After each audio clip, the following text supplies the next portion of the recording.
여러분 안녕하세요. 9월 23일 토요일입니다. 한 주가 또 이렇게 지나가게 됐죠. 내일은 거룩한 주일입니다. 오늘 거룩한 주일의 축제 예배를 준비하면서 오늘도 하루 한 말씀을 시작하려고 하는데요. 한 주간이 끝나는 것이기도 하지만 사도행전의 말씀이 드디어 28장 마지막 말씀으로 들어가게 되었습니다. 오늘 우리가 읽은 말씀은 28장 23절로부터 31절까지의 말씀입니다. 다음 주에는요, 제가 월화수 컨퍼런스를 참여해서요, 하루 한 말씀을 쉬도록 하겠습니다. 그들이 날짜를 정하고 그가 유숙하는 집에 많이 오니 바울이 아침부터 저녁까지 강론하여 하나님의 나라를 증언하고 모세의 율법과 선지자의 말을 가지고 예수에 대하여 권하더라.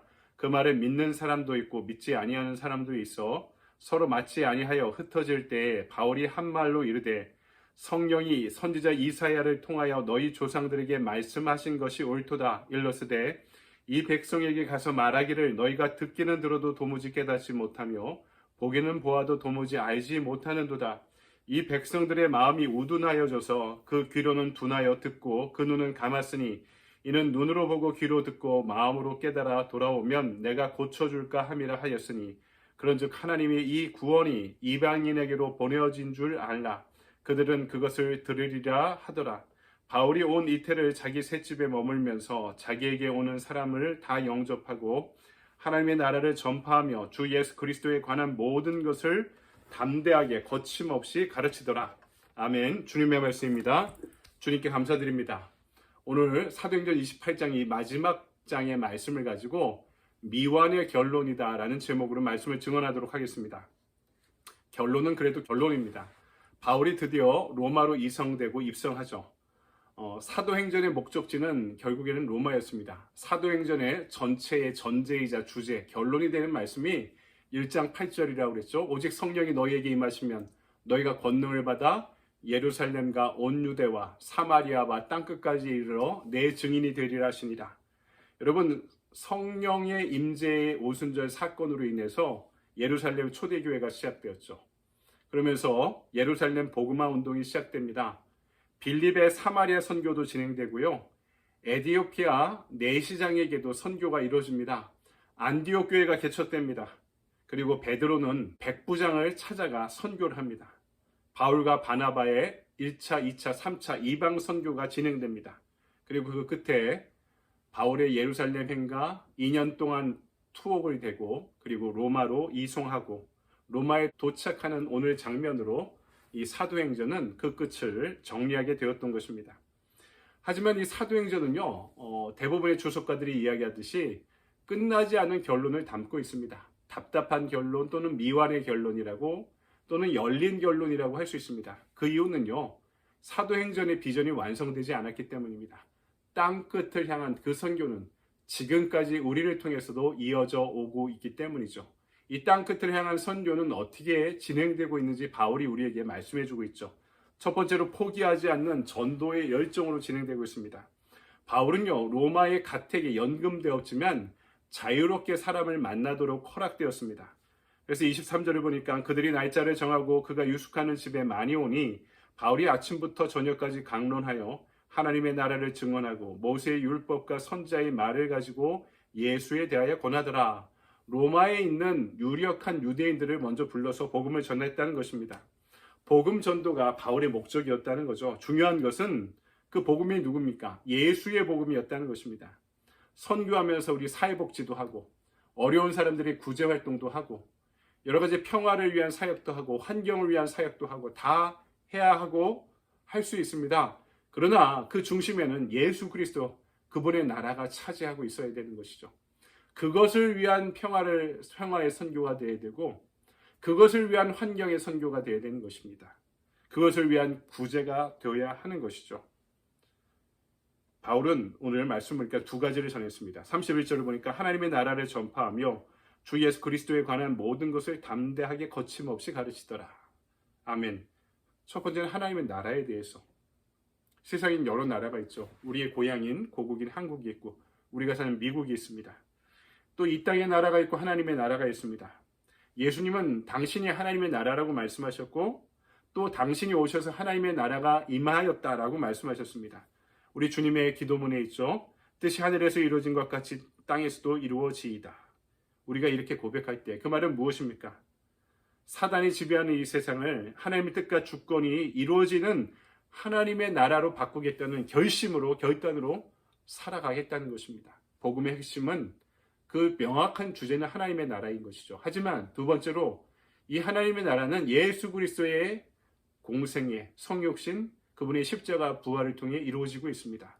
하나님 나라의 핵심은 예수 그리스도가 그 복음의 주체, 복음 선포의 주체라는 거죠. 23절을 다시 볼까요? 바울이 아침부터 저녁까지 강론하여 하나님의 나라를 증언하고 모세의 율법과 선지자의 말을 가지고 예수에 대하여 권하더라. 여러분, 이 비전이 우리가 신앙생활하는 목적입니다. 세상의 메인자가 아니라 그리스도께 메인자가 되는 것. 여러분, 그리스도의 큰 축복이 뭡니까? 예수 그리스도를 자유롭게 말할 수 있는 특권입니다. 예수님께 예배하고 그분을 찬양하고 그분께 영광을 돌리는 것이죠. 그분의 제자가 되는 것입니다. 바울이 내게 그리스도 외에는 분투만도 못하다라고 이렇게 고백했는데 그리스도를 만난 사람은 다른 것에 만족하지 못하기 때문입니다. 그리스도를 만나니 그분 안에 생명을 얻고 구원받고 영생을 누리고 자유롭게 되었기 때문입니다. 오늘 말씀은 이 복음 선포에 대한 두 가지 반응을 또한 전하고 있죠. 복음을 수용하느냐, 복음을 거부하느냐가 그것입니다. 두 가지 가르침, 하나님의 나라와 그리스도에 대해서 바울이 전하니 그 반응이 24절에 기록되어 있습니다. 그 말을 믿는 사람도 있고 믿지 아니하는 사람도 있어. 여러분, 복음이 전파되는 곳에는 언제나 수용과 배제가 이루어집니다.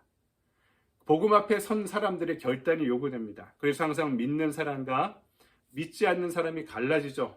마가복음 16장 15절에서 16절 말씀입니다. 너희는 온 천하에 다니며 만민에게 복음을 전파하라. 믿고 세례를 받는 사람은 구원을 얻을 것이요 믿지 않는 사람은 정죄를 받으리라. 아멘. 온 천하의 복음, 하나님 나라와 예수 그리스도에 대한 복음을 전파할 때 누구는 복음을 수용할 것이고 누구는 복음을 거부할 것입니다. 이것은 지식의 문제, 경험의 문제가 아닙니다. 영적인 문제입니다. 대단한 차이가 아니다 이렇게 이야기할 수 있겠지만 엄청난 결론의 차이를 낳습니다. 한 사람에게는 구원이 있고 다른 한 사람에게는 구원이 없을 것입니다. 한 사람에게는 영생이 있고 한 사람에게는 죽음과 심판이 기다리고 있을 것입니다. 그래서 바울은 이사야의 말씀을 인용하면서 오늘 26절, 27절에서 이렇게 말씀하죠. 이 백성에게 가서 말하기를 너희가 듣기는 들어도 도무지 깨닫지 못하며 보기는 보아도 도무지 알지 못하는도다. 이 백성들의 마음이 우둔하여져서 그 귀로는 둔하게 듣고 그 눈은 감았으니 이는 눈으로 보고 귀로 듣고 마음으로 깨달아 돌아오면 내가 고쳐줄까 함이라. 아멘. 히브리서 11장에 이렇게 말씀합니다. 믿음은 바라는 것들의 실상이요 보이지 않는 것들의 증거니 선진들이 이로써 증거를 얻었느니라. 아멘. 천국은요 믿는 만큼 보입니다. 구원의 사건은요 믿음으로 받아들일 때 나에게 실체가 됩니다. 믿음으로 받아들이는 자는 세상의 백성이 아니라 이 땅에서도 하나님 나라의 백성으로 살아가게 되는 것입니다. 그래서 국가보다 더 앞서는 것은 하나님의 나라고 하나님의 복음이고 하나님의 교회라는 것이 교회와 우리 성서의 엄밀한 가르침이 되는 것입니다. 그래서 유대인들이 복음을 받아들이지 않을 때 복음은 이방인들에게 전파됩니다. 28절 그런즉 하나님이 이 구원이 이방인에게로 보내어진 줄 알라. 그들은 그것을 들으리라 하더라. 아멘. 여러분 이것이 사도행전의 주제입니다. 예루살렘에서 시작된 복음이 어떻게 이방인들에게 전파되었습니까? 오순절 120문도에게 임한 성령의 역사가 어떻게 예루살렘에서 온 유대로 사마리아로 땅끝까지 전파되고 있습니까?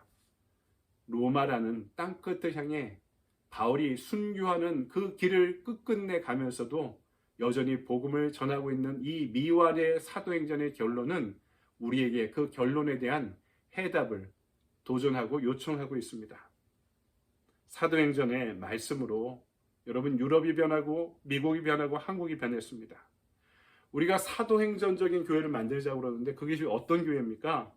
땅끝까지 복음을 전파하려는 비전과 야망과 그리고 열심을 지닌 교회입니다. 이것을 위해 하나님은 이 땅에 교회를 세우셨죠. 이 일에 헌신하면 내가 축복받습니다. 교회가 축복받습니다. 사회가 축복받습니다. 내 인생이 변합니다. 그리고 우리가 사는 이 시대가 변합니다. 사도행전을 완성시키는 이 비전으로 살아가는, 그러면서 우리가 써야 하는 빈칸, 사도행전 29장의 빈칸을 채울 수 있는 우리 공동체, 그리고 저와 여러분이 되기를 주님의 이름으로 간절히 축원드립니다. 아멘. 적용의 질문입니다. 오늘 나는 사도행전 29장을 계속 써 나가기 위해 무엇을 할 수 있습니까? 액션 플랜입니다. 전도 대상자를 우리의 예배로 초대하기. 여러분, 29장의 내용은 바로 여러분의 삶으로 기록되어야 하는 것이죠. 여러분, 이 말씀 붙잡고 또 실천하며 살아가는 오늘 복된 하루가 되길 바랍니다. 내일 거룩한 축제 예배 시간에 뵙겠습니다. 감사합니다.